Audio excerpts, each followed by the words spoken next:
Hey everyone, today I have one of the latest Car Culture 2-car premium sets that came out in 2021, and this is the Porsche 962 set. Um, this is the third in the latest release of sets. As you can see here on the back, you've got the BRE 510, super popular car there, obviously, and then the Moon Eyes Volkswagens. But we're going to talk Porsche 962 today. Definitely love this set, and in fact, the Porsche 962 casting is one of my all-time favorites that Hot Wheels has ever done. And that's because I'm a big race car fan, especially vintage stuff from the 70s, 80s, and 90s. The prototype cars from that era are just awesome.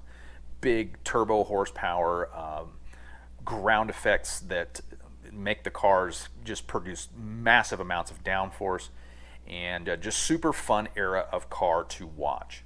So the one on the left is an Advan livery. That's actually a true livery that was raced in the All Japan Sports prototype series. That was a pretty successful car in the later 80s. The car on the right, the number 8 Valvoline, is also a true livery. In fact, it is the winning car from the 1985 Daytona 24 Hours, running in the IMSA GTP category. That car was actually driven by A.J. Foyt and Al Unser Sr. Very excited to get these opened and added to my collection.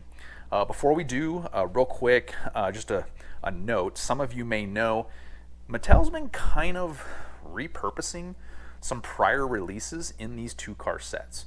All of the sets so far have had one new release, but the other car in the set has so far been at least very similar to a prior release. So as you know, the Advan livery of the 962 has already been done, and that was in the 2018 Car Culture Circuit Legends set. So once we get this open, we'll check both cars out very closely to see if there are any differences, or if it truly is just repurposed and identical to the Circuit Legends release.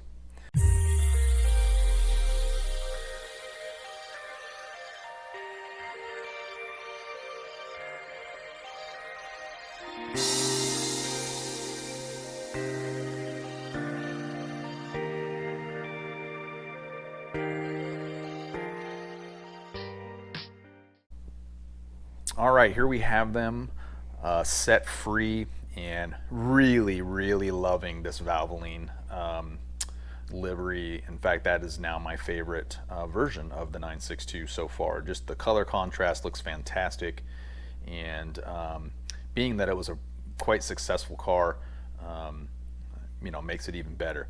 Well, one little note for you purists: the 962 casting that Mattel uses for this is actually modeled after the 962C, which is the Group C version that ran in the FIA endurance races, such as the 24 Hours of Le Mans. It has exhaust pipes here on either side, and you can see that there's 2 exhaust pipes there, and one's for the wastegate and one's for the actual exhaust.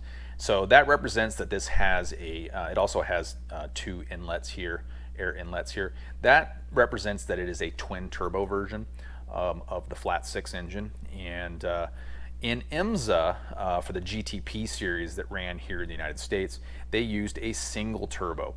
And in fact, that single turbo would sit back here, and the exhaust would actually exit out the back on the GTP version. So a little bit incorrect when you think of the livery of this car representing a GTP car from IMSA, and it's actually a 962C. The wheel design being the Real Rider 6-spoke mags. Great looking wheel, not totally truly correct for this car. It probably should have had these RRA wheels. That's a little bit more true, at least especially on the front, but still looks great. And then chrome rim, bronze Real Rider 6-spoke mags in the rear. Black metal base. Yeah, love that car. Fantastic. Okay, so now is this Advan livery that came out in the 2-car set different at all from the Car Culture Circuit Legends that came out in 2018. I've looked them both over really carefully, and the short answer is they're pretty much identical. All the tampo placement is exactly the same. There's no different tampos on this car or missing ones compared to the original release. The only difference is the shade of red is a little bit different between the two. This latest two-car set release, the red is definitely a little bit brighter.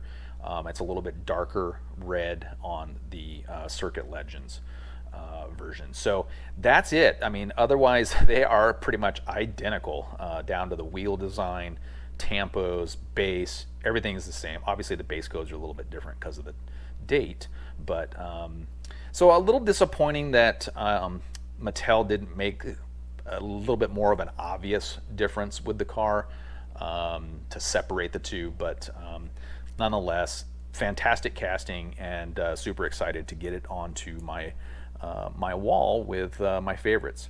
So thanks for watching, everyone. Next up, I will be doing the BRE Datsun 510 two-car set, and I'll show you some of those. And hit like and subscribe for more diecast videos.